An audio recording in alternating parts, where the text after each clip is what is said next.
Hello and welcome to the Runners World podcast with me, Rick Pearson. Today we're talking with leading running physio Tom Goom about how to recover from a marathon and how to set some really good goals that are going to see you running well for the rest of 2024. It's just me today. Ben's on holiday, lucky him. So I won't bore you with a long intro about my own running. Suffice to say it's relatively unspectacular, but I'm still enjoying it. I hope you are too. Let us know. Podcast at runnersworld.co.uk. Always lovely to hear from listeners about how their running is going. And if you've got any recommendations for future episodes or topics you'd like us to explore, then please let us know. We're all ears on that front. So without further ado, I shall bring on our guest of the week. Guest of the week, here in the studio. Guest of the week, sometimes on the phone. Could be an athlete, could be a physio, or a complete unknown. We're joined today by a leading running physio who works out of the Body Rehab Studios in Hove near Brighton. And he's here to talk a little bit about some of the sensible things we can do around this time of year if we've just done a long race to ensure we're bringing some of that fitness forward for the rest of 2024 and making the kind of smart decisions that are going to lead to better and happier running. So welcome back to the podcast, Tom Goom. Thank you for having me back. So yeah, let's talk about, I guess it's an interesting time for you as a physio where somebody's gone and they've gone on this marathon journey and then maybe they're thinking about the next move they can make. What would be the initial advice you've got for someone who's kind of, run a marathon over the previous month? Yeah, so the first thing is obviously thinking about enough recovery time post-marathon, because sometimes we want to jump straight back on it, get up to high training levels, but we do need a little bit of time to recover. And it varies individual to individual, but roughly about 4 weeks we think is probably needed to recover from that marathon time. So it's using that time to, get your energy levels back, work with what feels manageable for you in terms of running and focusing on your sleep, your nutrition, that side of things, really. And would you say that you need a kind of full month off, or what should that kind of month look like? Is it kind of graduated return? And I'm just kind of conscious some people want to just jump straight back into it, but what's your advice? I quite like doing what I call a reverse taper. So when you come to a marathon, most people will spend typically about 3 weeks tapering down to the marathon. So that the training volume will reduce during those weeks, so they're nice and fresh for race day. And I think you can kind of do the reverse afterwards. So I would typically, come back over a period of about 3 to 4 weeks to whatever your goal level is. It usually isn't going to be quite as high as it was pre-marathon. So absolutely people can run that first week if they feel that they want to and they're able to, but it usually is going to be nice, short, easy sessions, not typically high intensity or long, challenging, grueling sessions a few days after doing a marathon. What would be the dangers of getting that wrong then and going, right, I'm so fit now, I need to just go and jump straight back into like intense training? Well, actually, there would be an increased risk of injury. When you're running on tired, fatigued legs that have, recently done a big distance race, you're going to increase that risk of various different injuries that are fatigue related. And I've made this mistake myself. I felt really fit after one marathon and the following weekend decided to go out and do a half marathon Right. on the Downs, and got about 9 miles in and my ITB was screaming at me saying, "What are you doing? Like, I'm not ready for this yet." And fortunately it settled very quickly, but we do see stuff like that. If we don't give enough time to recover, often we'll start to pick up an injury, and then we've got to spend some time managing that, which we can avoid if we recover enough. I love it when physios get something wrong, Tom. It makes me feel like you're human beings too. You're kind of prone to the same errors of judgment as the rest of us. Absolutely. I think it's important, like we're all human, and there's something about running. We love running, and it kind of stops that sensible part of us sometimes from working, I think. Yeah, exactly. Okay, so we're talking about graduated return then, a kind of reverse taper. That's what we want to do. Runners start dreaming it, don't they, as well, after the marathon? They start thinking about other things they might do. What are some of the good ways to use the fitness that you've accrued over those months? Because it can be a kind of passport to other running adventures, I think. Yeah, I think it's a really good idea to, in that recovery time, think about what your next goals are. Have you got another race on the horizon? Do you fancy having doing another marathon at some point? And then try and maintain your training at a level that helps you with that. Because the biggest time we see people get injured is during a build up. So let's say you've done your marathon, you think, right, I'm going to take 6 weeks off, I'm going to completely relax over the summer, and then I'll start again in the autumn. Well, when you then start rebuilding, that's where people get all sorts of aches and pains when the body's no longer used to running. Whereas, let's say you think, okay, I might do another marathon later in the year or even next year, do another spring one. If you were to maintain your training at a reasonable level, particularly the long run, if you keep that ticking along somewhere around about maybe 13 to 15 miles, something like that, when it comes to that next marathon, you've only really got to build up towards that peak mileage. You don't have quite so far to go. So I think that that can really take advantage of the fitness and the running tolerance you've got if you maintain a decent level that suits your goals. I guess a maintenance plan would vary, wouldn't it? I guess individually on what your fitness level is. Could you give us a sense of maybe how that might differ from a kind of traditional race plan? Yeah, so it depends. Obviously, if you don't have a race coming up, you've got that freedom to train however you want to. So there's a few different ways you could approach it. You could go to for stabilizing your training for a period of time, where you say, okay, well, I'm just going to spend the summer focusing on doing a long run of, say, 13 miles and keeping two slightly shorter ones in a week. I'm just going to keep it stable. Just going to enjoy that, and that's a good way of kind of consolidating progress. Injury risk is very, very low during that period. Yeah. Now, if you choose to do that, that might allow you to focus on a different part of training. So you might say, okay, well, I'm going to keep my running stable. I'm not going to change that too much, but I am going to bring in some strength and conditioning a couple of times a week. So I'm going to have maybe 6 to 8 weeks where instead of pushing my running every week, which is always hard to do, I'm going to keep the running ticking along, and I'm going to focus on a couple of good quality strength sessions, because we know that can be really beneficial for running economy and performance. So that might be one way to go about it. Or you think about, like, if you do have a race coming up, you tweak your training to suit that particular race. So let's say, some of our runners at the moment, they quite like doing a fast 10K, a little, a month or two post marathon, got that fitness. So they might keep that long run ticking along, but not so far, maybe looking at somewhere around about sort of 15K maximum. They don't need to be doing great big long distances, 10 to 15K over the weekend, but then they're going to focus on doing some faster stuff in the week to help them get that 10K time down. So the focus becomes on speed. So I think it really depends what your goal is, but you can focus on one specific priority for a bit. I like that. I think we often say in Runner's World, like, summer's a good time to talk about speed. And from a physio perspective, from an injury perspective, if someone said to you, done the marathon, now I want to set a 5K or 10K PB, would there be any warning lights flashing with you in terms of like where the difference in load or difference in likely injury as a result of that kind of training? Yeah, so there are some injuries that seem to be a little bit more related to training speed. So always the runners they tell us they kind of know, really. So they will often say, yeah, it's more painful if I'm running faster, or this seemed to come on when I was really pushing my training intensity. So we would try and do what we think of as a kind of graded exposure to the pace work. And it will vary runner to runner depending on what they're already capable of.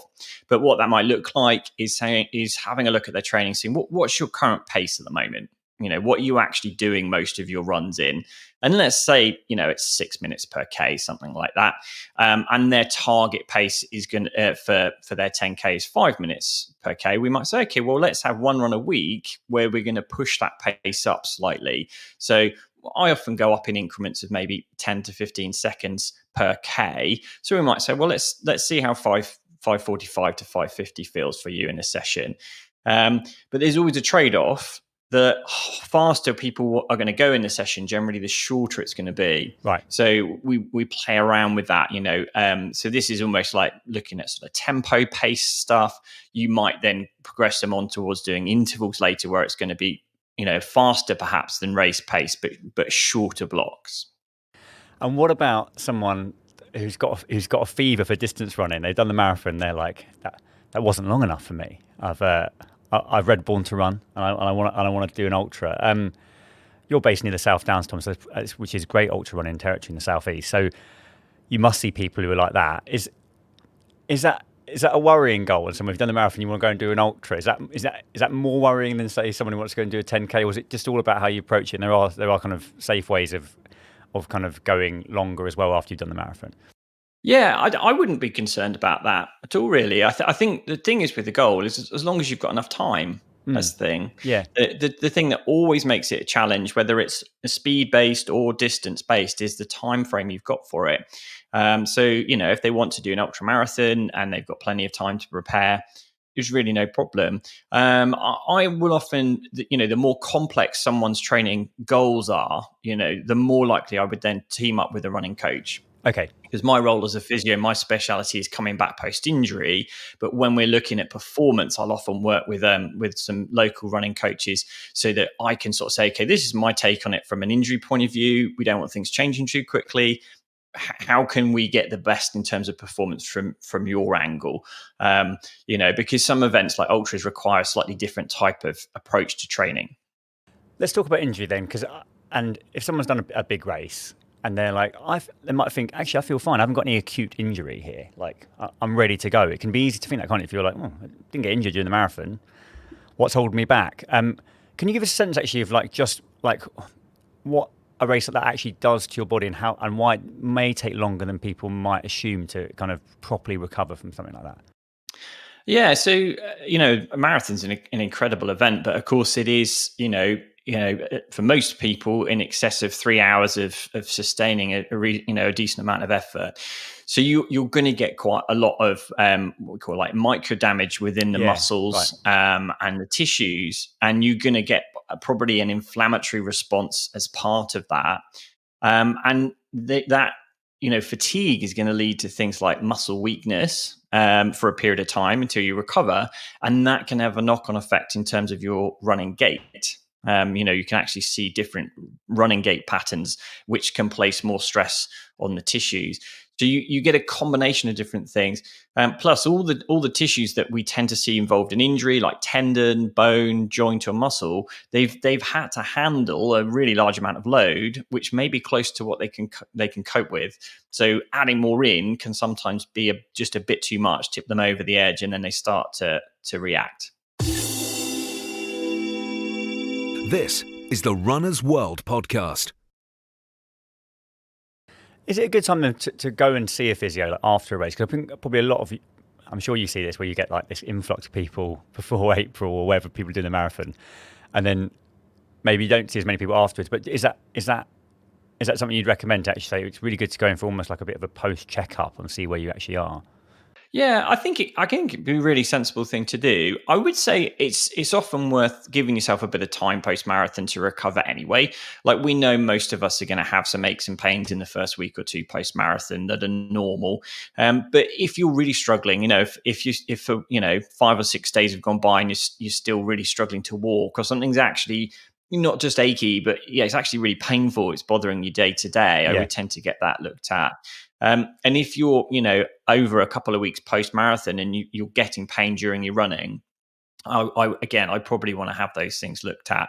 But I think most runners, you can trust your instinct. A lot of us come back and, typically it's things like calves a bit tight or your hamstrings, complaining a little bit. But it is something you can work through, and it's not getting any worse. That wouldn't be too much of a concern. But those kind of persistent pains are still hanging about a couple of weeks down the line for the marathon. If you want, if they're bothering you, get them checked out, get on top of them when you haven't got a race on the horizon, because it is so much easier to do it at that point than it is when you're trying to build your running towards a race. What about something like the mental load of racing, Tom? I think I've definitely fell into the trap before of running too much. There might be like just jumping from one thing to the next. Does that have a relationship with bodily injury? And what advice would you have to people who may be find themselves, just forever in a kind of race cycle, and what maybe some of the drawbacks are of that? Yeah, I think it does actually. I mean, when we talk about this idea of recovery, we want to have both physical and mental recovery, and I think it's particularly important if you have quite a high what we call life load. You know, if you've got a Yeah, really right. stressful job, you've got lots of responsibilities with your family, you've got lots going on, you're squeezing, running in around a million other things all the time, and you've been under pressure to do that for 4 or 5 months training for a marathon.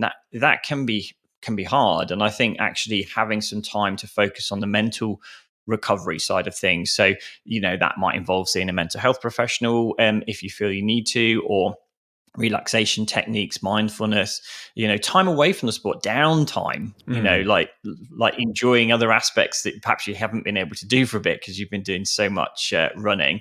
My personal favorite thing to do after a spring marathon is use that fitness to go out and do a lovely long run on a Sunday on in the countryside, Yeah, where yeah. like you're just there's no not worried about your time. You're just going out, you're exploring, maybe with some other people. You're just focusing on the joy of running as Mm. opposed to having to hit certain training times, or even just taking a short break away from it if you want to. That's totally fine. It only becomes an issue when we take a long time away from our sport, Yeah. and then we start to lose that conditioning. How long are we sort of typically talking there, Tom? If we're like, say, someone wants to just like not run a step for 2 months, like when did those kind of those issues start coming in terms of like losing considerable fitness?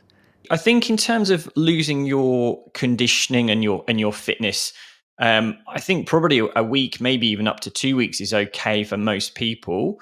It depends, of course, what you're doing in that time. It's if you're completely bedridden with a nasty flu or something, then that will have a bigger impact Sure. than if you are doing some exercise. But I don't think there's too much of an issue with having a couple of weeks either off or with a reduced amount of running. If it becomes longer than that, I think that's when you probably just want to make sure you dial back your training a little bit before you come in. Because often the problem is people take a long time off and then just slot back in where they were, Yeah. and their body's no longer used to that. Yeah. Fair enough. Yeah. So people recovering from a big race, Tom, like what are some of the best recovery strategies that people can actually use? Yeah, so immediately post marathon, I think that's a good time to utilize the things that you've used post long run in your training, because actually when you look at the research, it isn't very conclusive in terms of what's best practice. So I think it does come down to individuals.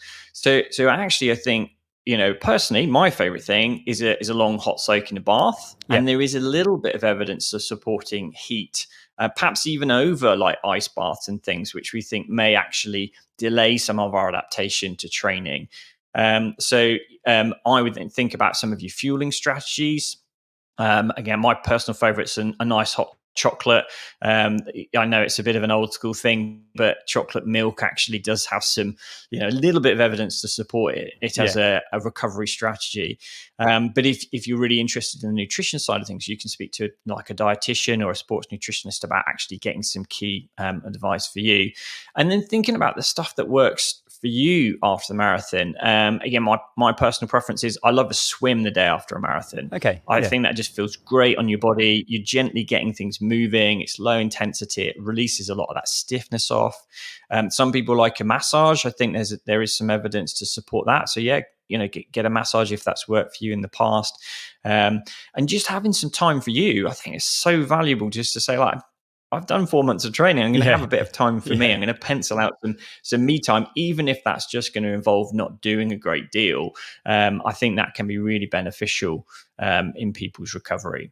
So let's talk about planning though. So someone's got a race in mind. We occasionally talk about the kind of training blocks, but I still think it's not a concept that is readily understood by a lot of people. So could you give us a sense of what your advice would be around that area? Yeah, so I actually like 4 week training blocks, and you can have an eye on an event that's coming up. So you've obviously got to have a mind, have in mind what your long term goal is.